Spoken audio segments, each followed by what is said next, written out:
Hello everybody, welcome back to another video. I'm hoping you guys are all having a fantastic day. So in today's video, as you can tell by the title, we will be talking about a potential storm that could be coming across the United States. Now, this is just one of, I guess, several areas of interest that I kind of will be looking at throughout throughout this video, and this is in regards to precipitation. Yesterday I talked about the temperatures. Today I just want to talk about more, just I guess rainy and stormy weather, and what to expect from that. But I won't be just focusing on that storm, as that storm will be affecting just a certain area of the country. I will also briefly talk about the monsoons across the southwest and other various areas where rain and showers could be falling. So that is what I want to do today. All right, so let's get started. First off, I wanna show you the European model and what it shows by with that storm that I'm talking about. I do want to mention that there is a area of disturbance that will be occurring across the United States, much more, I guess, short term than what the storm I'm talking about, and that is pretty much going to be occurring today and into tomorrow. Notice that we do have this area of showers. Pretty nasty storms in some areas could occur. Nothing really of nothing of really severe note though. Maybe some gusty winds, small hail, but you can see this moves up the northeast corridor. That's not the storm again I'm talking about, but I still want to emphasize that. And you can see that could bring some nasty showers maybe into the New York, Philadelphia, New Jersey, Delaware, and that is into Monday, this upcoming week, and you can see that does spin off into a decently sized little storm. What I want to talk about is this thing right here, which is pretty much making its landfall in the next few hours. You can see right there, it meanders across the northwest for a bit of time, but eventually on Monday and into Tuesday, it moves out into the country, or into, I guess, the lowlands, right, compared to where it was earlier, which is here in the mountains. And this is when it starts intensifying. Notice some nasty storms into potentially Canada. The province of Saskatchewan and Manitoba potentially picking up some thunderstorms. Definitely North Dakota also getting in on this. Minnesota. Notice there's a nice area of circulation, 995 millibars. So there's definitely something there. And do note that that storm that I was talking about earlier, look, it ends up circulating into a pretty nasty little guy right there. So that's also something to point out. Now notice this thing stays pretty north into, maybe, even into, really, its center is staying across Canada. But do note that across Minnesota, Wisconsin, even Iowa, there will be chances of showers into Monday and into Tuesday. This thing will have, probably some severe weather with it, and that could definitely cause some, concern, flooding maybe, and of course any damage that does occur with stronger winds and hail. Do note though that this thing does start shifting further towards the south, and it has a decent southwest flow, so you can see there's some moisture that it's picking up. You can see some scattered showers and storms potentially all the way into maybe affecting even Toronto late Tuesday. But notice that the center of it is passing across western Lake Superior at this point. Some nasty storms could be occurring, maybe some few clusters, maybe a small size form that probably resembles something close to a derecho. You can see it's quick moving, could slide through Michigan. We'll have to see the exact impacts of this, but you can see that, again, as it drags itself towards the northeast, it develops a cold front, affects potentially Ohio, Pennsylvania, into New York, and of course Quebec, or Ontario and Quebec also see quite a bit of rain and showers out of that thing. And then eventually starts converting into more of an elongated kind of area of showers as it combines with a lot of energy from the southeast, and that affects the northeast coast with some showers as well. And do note that after that there will be more little systems, little showers. It's tough to find giant areas of circulation during the summer months. That's more of a fall and winter thing, and early spring.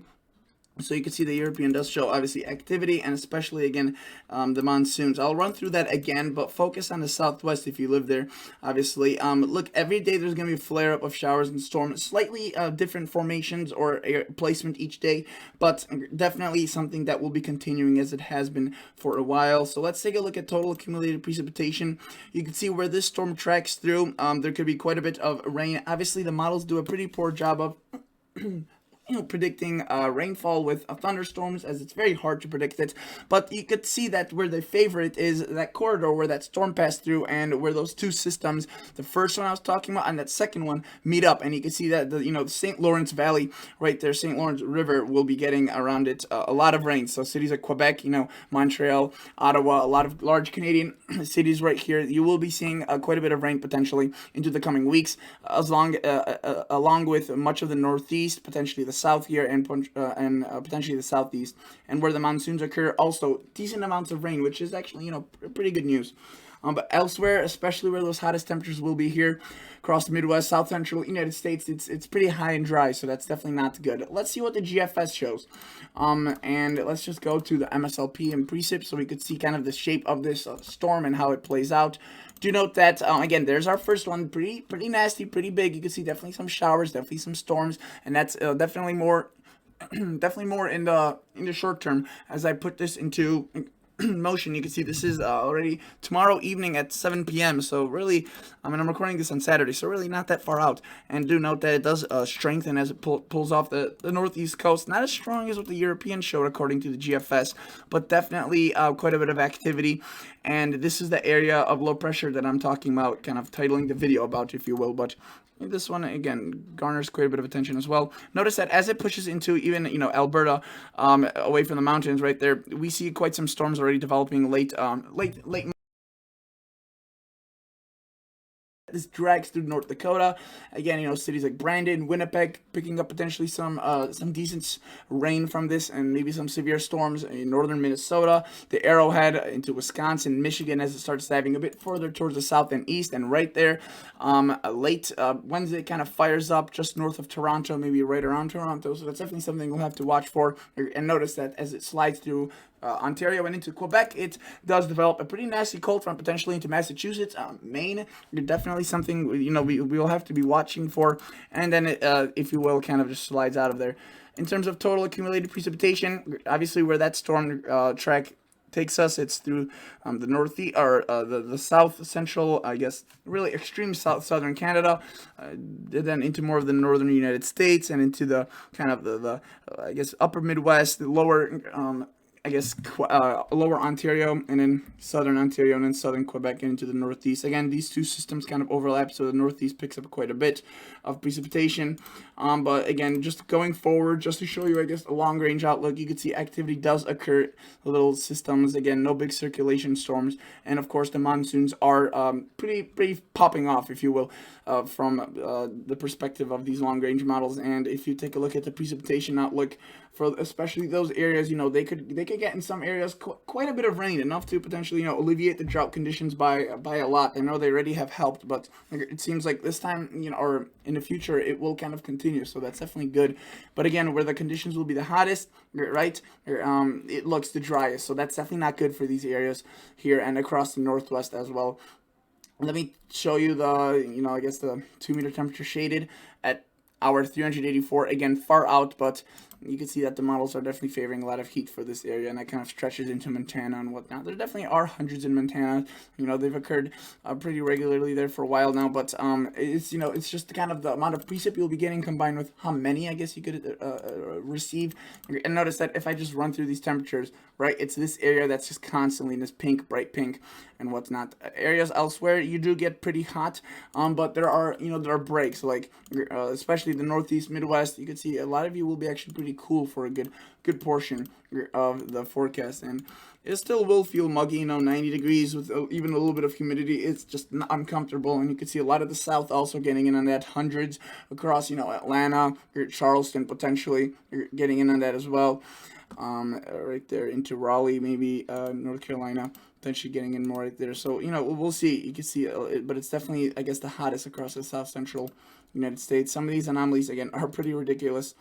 And, the European really shows similar things in terms of just extremes. And again, it targets a very, very, very similar areas. You could see much of the south central United States up here through the northern plains and into Montana, though periodically as well into the south. So we will have to, keep track of that. And notice that the European does show some, pretty hot temperatures further up north as well. Nothing unusual, I would say, for these areas, but definitely starts getting a bit more unpleasant as you go towards the south, just downright dangerous. So that is that. I could show you the Canadian in terms of its storm track. I don't like looking at it for the temperatures. I just feel like it's the worst model for that. And I will show you what it does show with that system, though. Again, there's our first one. You can see more aligned with what the GFS shows. It doesn't develop a tight area of circulation or whatnot. So that is that. Notice that this one is in the same position as the GFS and the European, but it has a separate low pressure towards the south that could spin up a bit more showers, maybe into the United States, I guess a watch area, but again, southern Canada could definitely get raked by some of these storms. And as this drags further towards the south and east, it does develop that cold front and more showers for Ontario and Quebec. And this one actually does end up developing into a pretty good area of circulation, which would probably spin out a little bit of cooler temperatures from that, and you can see right there that that is a result of that. So we'll have to see, but again, the Canadian, even though I don't like showing it, it really does do a decent job, and it shows really what the other models are showing, just heat across, especially, you know, the south central up here and towards the north, and into the south. So I do want to show you just in the long range, you know, what the GFS ensemble shows in terms of precipitation. Yesterday I showed you the 2 meter temperature anomaly. I'll just do it again because why not? So this is what it thinks will happen moving forward. You can see a dominant air mass, and I say it, but it's actually many models combined. And you can see that what they're showing is the heat staying pretty prevalent. Let's go to a previous model run where all of it is loaded, and you can see this is a 5-day average. So, I mean, I guess we could just do without the average. So it shows us hour by hour. And you can see the models are obviously pretty confident in this heat, especially centered across the central U.S., though elsewhere also pretty warm. And obviously there will be quite a bit of, you know, variation. It won't be just a all warm air mass, because the models, the further you go out into time, the more they just pick up on the heat, I guess, signatures, so they don't show really any cold at all. And in reality, it will probably be more of a mixed up map, something like this. Though lately we have been getting more of a cool pattern across a good portion of the United States. I think that will be more limited, but I do think that, you know, there still will be blotches of chilly air, like maybe like that, right? Maybe not in that exact area, but just somewhere across the U.S. obviously. So because you realize what I'm talking about, right? Now we have these warm and blue colors, more mixed up, something more of a map would look like in real life. You know, looking at it from your perspective of 1 to 2 days out versus just way further out, these models start disagreeing with each other. But the general consensus is that it will be on a warmer side. You know, so every day, will it be warm for this area? Maybe, you know, but there could also very well just be a brief system, a brief period of cloud cover that brings cooler temperatures for 1 to 2 days and whatnot. So that's something to keep in mind with these, you know, these ensembles and what they show. I do want to show you what they show in terms of the precipitation anomaly. So this is the same thing. It just shows us where it thinks it will be drier and I guess wetter. All the ensembles, not too accurate usually, but you can see that they are pretty confident being the south being drier than normal, the north being wetter than normal. That's again mainly to do with a few of those systems that are kind of trekking across the area. Same with the northeast there. And starting to dry out though, and becoming more dominated potentially by the yellows. But again, these usually aren't as accurate as you kind of want them to be. So definitely we'll have to wait and see about that. And looking at the Climate Prediction Center 8 to 14 day outlook that I looked at yesterday, and I don't have it pulled up today, but they basically are also favoring more of a drier pattern, excluding maybe some of the northeast, east coast kind of areas, and of course where the monsoons are indeed occurring. So that is that. I do want to show you the storm that I'm talking about in today's video, but on a more high-res model, or one that is shorter range, the 84-hour out now 12 km. So again, there's our first system, and you can see this is 8 a.m. July 17th. There's the time frame, and this, you know, spreads up. Again, there are some differences. Some show this further north, some show it further south. This one shows it the way it shows it, you know, and you can see that there will be some nasty, potentially storms, some nasty rain, and that does speed up through the northeast, takes on what the more of the European shows, which develops that area of circulation and actually becomes a decently sized system, at least for summer standards. There's that second system, and you can see that it only shows the first part of it, but it's definitely there, and also has some definitely some nasty storms. And you know, it's hard to predict where a system like that could fire up some showers. You know, the dam shows it firing up some across Minnesota, but if there's enough favorability, you could spit out some showers as far south as Illinois, Indiana, Ohio, Iowa, you know, Michigan, and even further out ahead of it into you know, maybe New York, Pennsylvania. So that's definitely something to keep an eye on for, as a thunderstorm, I guess, tracking is very hard, especially when it's, you know, a relatively small distance away from where the storms are indeed forecasted to occur. So, you know, it's always could catch you off guard. Here's another one, FV3 high res. I think it will only show us the first system because it only goes out to 60 hours versus the previous one I showed you went out to 84. And you can see that it's a lot more, I guess, it's not as explosive with the system. It shows it. You can see an area of circulation, very broad. It does show some showers and storms, but it's not just as much as what the NAM 12 km showed. I can show you the RGEM now. This is the high-res version or more short-range version of the Canadian model. It usually mimics what that one shows. So I'll show it, obviously. And notice that it does show several waves. You can see the first one pushing through kind of, I guess, developing across Illinois, Indiana, and Ohio, and into potentially Pennsylvania and the Northeast right there. That is into tonight and into tomorrow. And then as you go through the day tomorrow, more of central Illinois, southern Indiana, again into Ohio, Pennsylvania. And this one's stronger, more significant. And you can see there could be some nasty storms out of this as it pushes towards the Northeast and into, southern Canada. And then, of course, we have that second one, which you could see the Canadian one really does show a good area of circulation with and some nasty storms as well. So that is something definitely to watch for my folks that live, further north. But even as you go into Michigan, Ohio, Pennsylvania, and the Northeast again, as that thing tracks to the south and east. Total accumulated precipitation from this model, obviously where the rain occurs, it will be the heaviest, and you can see that it's right there. And that's the start of the second one, and it'll probably increase these amounts as it will really take a similar track here. So that's something to watch for. Again, monsoons will be occurring pretty much during this whole duration, so that's also something to watch for. And yeah, that's pretty much all I have to show you. I could show you the HER model. It goes out to 48 hours every once in a while, if you will, but every 6 hours precisely. But it's an older model run now. The newer one still hasn't come in, and I don't want to wait another hour before uploading this video. So I'll just show you the one that goes out to 18 hours. Again, the next 18 hours of forecasting. So that's what it looks like pretty much right now. And the radar probably looks very similar as it usually adjusts as it comes out every single hour.